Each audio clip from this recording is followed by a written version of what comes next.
आइए बच्चों, ध्यान देते हैं। सवाल दिया है, कह रहा है कि समांतर श्रेणी -5 - 5/2 0 5/2 डॉट डॉट का 11वां पद बताना है। तो इसका जो फार्मूला होता है, एपी का जो फार्मूला होता है, एपी का जो फार्मूला होता है, ध्यान दीजिएगा, होता है A n equal to A plus n-1 into D. ध्यान देने वाली बात है, इसमें जो ए एन है यानी एन जो है ये पद की बात बोलता है, पद की। आपसे कह रहा है 11वां पद, तो हम लिख सकते हैं यहाँ पे ए 11 प्लस ए जो होता है, इसमें जो प्रथम पद होता है इसको बोलता है प्रथम पद। प्रथम पद, ये प्रथम पद होता है, तो इसमें जो प्रथम पद है वो -5 है। तो यहाँ से हम देखेंगे ये जाएगा -5 प्लस एन का मान कह रहा है 11वां पद, तो ये हो जाएगा 11-1 इंटू डी की वैल्यू क्या होती है, तो डी निकालते हैं तो डी बड़ा होता है A2 - A1। अब यहाँ से A2 क्या है, तो A2 है -5/2 और A1 क्या है -5 है, तो यह -5 हो जाएगा। अब यहाँ से हल करते हैं तो ये -5/2, ये माइनस माइनस प्लस हो जाएगा, तो हो जाएगा +5। अब यहाँ से इसको हल करेंगे तो हो जाएगा 2×5=10, यानी हो जाएगा 5 + 10/2। ये हो जाएगा 10 में से 5 घटाएंगे तो ये 5 हो जाएगा, यानी कि 5/2, यानी ये डी आपका निकल गया 5/2। अब यहाँ से 11वां पद निकल जाएगा तो ये जाएगा A11 फिर इक्वल टू -5 + 11, यहाँ पे डी का मान है इंटू 5/2। 11 में से 1 घटेगा तो हो जाएगा 10 इंटू 5/2। यहाँ 2×5=10, ये हो जाएगा 5×5=25, यानी A11 -5 + 5×5=25। 25 में से 5 अगर घटेगा तो हो जाएगा 20, यानी 11वां पद जो होगा आपका वो 20 होगा। Option number B. सवाल दिया है, कह रहा है कि त्रिज्या r तथा थीटा डिग्री वाले त्रिज्यखंड का क्षेत्रफल क्या होगा। हम जानते हैं कि जो त्रिज्यखंड का क्षेत्रफल होता है, त्रिज्यखंड का क्षेत्रफल होता है θ/360 इंटू πr², ये होता है।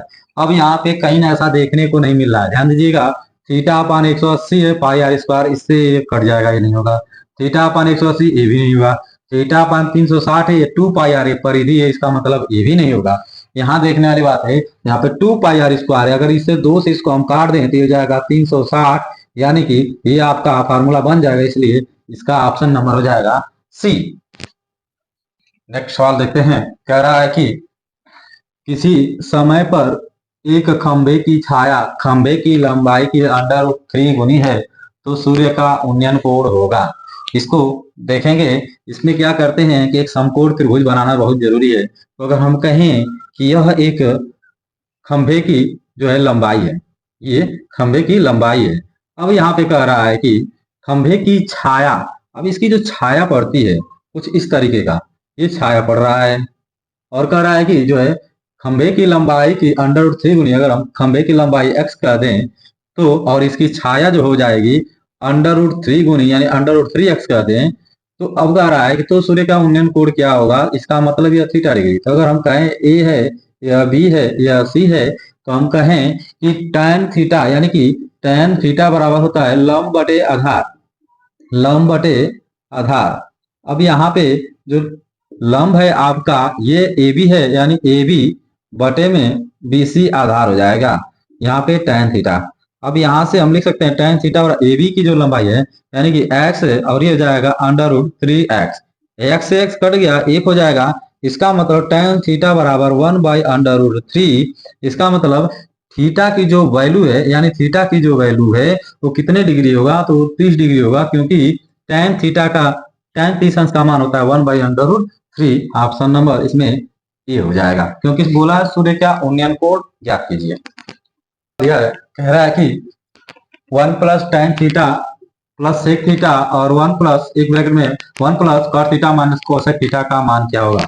इसको सॉल्व करते हैं तो हो जाएगा 1 + tan थीटा + sec थीटा, और यहाँ पे 1 + cot थीटा - cosec थीटा। यहाँ से हल करते हैं तो हो जाएगा 1 + tan थीटा को हम लिख सकते हैं sin θ/cos थीटा, और प्लस sec थीटा की वैल्यू ही होती है 1/cos थीटा, तो यहाँ पे हम लिख देंगे 1/cos थीटा। यहाँ से उसी तरह से हम लिखेंगे 1 + cot थीटा यानी 1/tan थीटा होता है और tan थीटा का होता है sin थीटा अपन cos थीटा, तो इसका हो जाएगा उल्टा कि ये हो जाएगा cos थीटा अपन sin theta, minus cosec theta का होता है 1/sin थीटा, sin थीटा। अब यहाँ से हल करते हैं तो ये हो जाएगा 1 प्लस यहाँ पे cos थीटा एलसीएम ले लेंगे तो हो जाएगा cos थीटा 1 प्लस का इसमें गुणा हो जाएगा तो हो जाएगा cos में cos एक में cos यानी cos थीटा प्लस ये हो जाएगा sin थीटा प्लस 1। अब यहाँ से इसको भी हल करते हैं तो हो जाएगा sin theta plus cos theta और फिर माइनस 1 और अपान sin थीटा। यहाँ से हल करते हैं तो यहाँ से देखने वाली बात है कि अब cos theta plus sin theta plus 1, sin theta plus cos theta minus 1 है, तो इसको हम मान सकते हैं यह पूरी की पूरी वैल्यू a है और यह पूरी की वैल्यू b है, तो a प्लस 1 और a माइनस 1 ये फार्मूला बन जाएगा a प्लस बी और a माइनस बी का।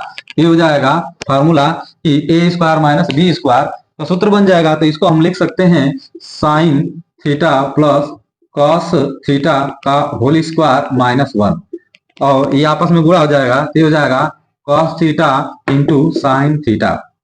अब यहां से इसको करेंगे तो हो जाएगा sine square theta plus cos square theta plus 2ab यानी 2 sine theta into cos theta minus 1 और नीचे दिया है cos theta into sine theta.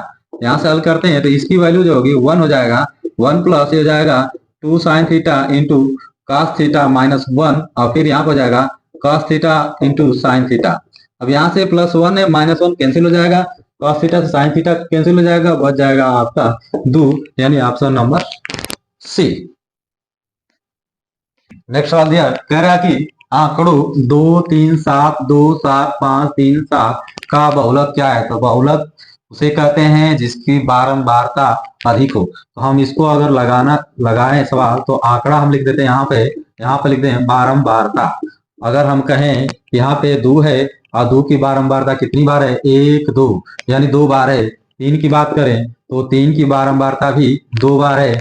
5 की बारंबारता कहें तो 1 बार है और 7 की बारंबारता कहें तो 1 2 3 यानी कि 3 बार है। यानी जिसकी बारंबारता अधिक हो वही बहुलक होता है। इसका मतलब आपका जो बहुलक होगा वो 7 होगा यानी ऑप्शन नंबर डी।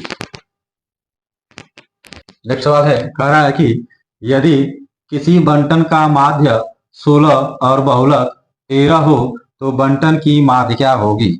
सवाल आपका यही दिया है। अब इसमें हम देखते हैं कि जो सूत्र होता है इसका फार्मूला बहुलक यानी बहुलक बराबर हम लिख सकते हैं 3 गुणे माध्यिका 3 गुणे माध्यिका माइनस 2 गुणे माध्य 2 गुणे माध्य। अब अगर हम कहें कि इसमें जो बहुलक निकालना माध्यिका निकालना यानी ये आपका निकालना है तो बहुलक आपका दिया है 13 और 3 गुणे माध्यिका माइनस 2 गुणे माध्य और माध्य आपका दिया है 16। ये हो जाएगा 16 गुना के 32 और ये इधर आएगा तो प्लस हो जाएगा, हो जाएगा 13 प्लस 32 इक्वल टू 3 गुणे माध्यिका। अब इन दोनों को हम जोड़ देते हो जाएगा 45 हो जाएगा 3 गुणे माध्यिका। अब यहाँ से 3 से कट जाएगा 15 बार में, इसका मतलब जो माध्यिका है आपका वो 15 होगा, ऑप्शन नंबर बी।